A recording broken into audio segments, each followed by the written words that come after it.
Hi, I'm Katie Couric. Welcome to Eye to Eye. Kenny Chesney has been a fan favorite on the country charts for more than a decade, but his offstage exploits, including his short-lived marriage to Renee Zellweger, have often overshadowed his music. Chesney talked about his bumpy road to the top of the country music scene with 60 Minutes contributing correspondent Anderson Cooper.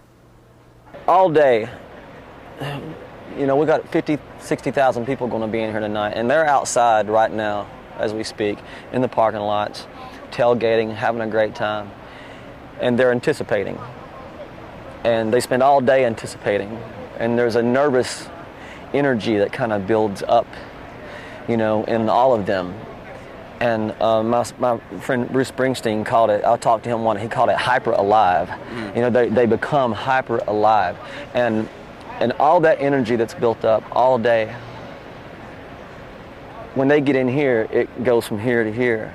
But what they don't understand is me and the guys are just like that. We spend all day, I mean the crew guys, it's a lot of work, but me and the band kind of spend all day back there doing the same thing. We're anticipating their energy, and they're anticipating our energy. And when those two things meet for the first time, it is an amazing experience. I mean, whether it's in a stadium, you know, like this, or an arena, or a shed, where we're playing. And in that moment when that meets, when you get on the stage, and I mean, you're hit by like a wall of sound. A wall of energy. That's you. All right. With a small video camera in tow, we joined him as he was preparing to go on stage. This is how we get to the stage every night.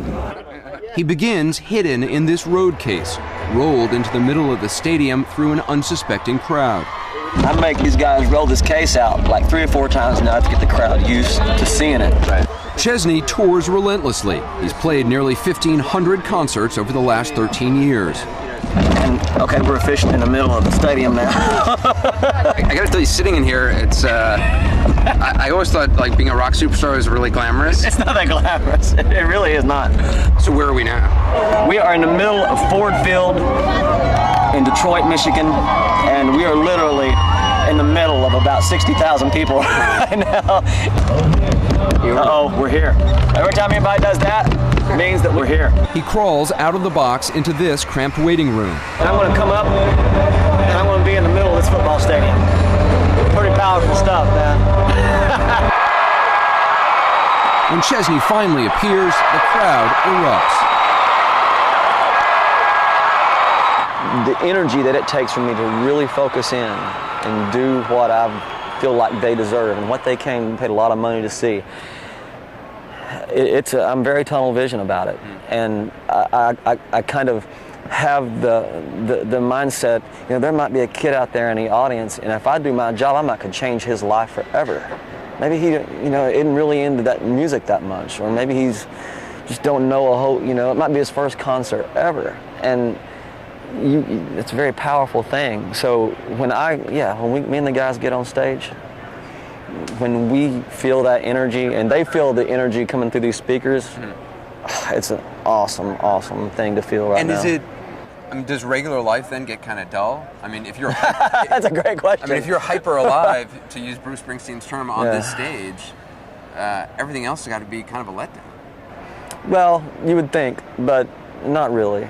I mean, people ask me a lot. You know, they say, how do you not have an ego by all this that surrounds you when you leave the stage? And somehow, I leave that.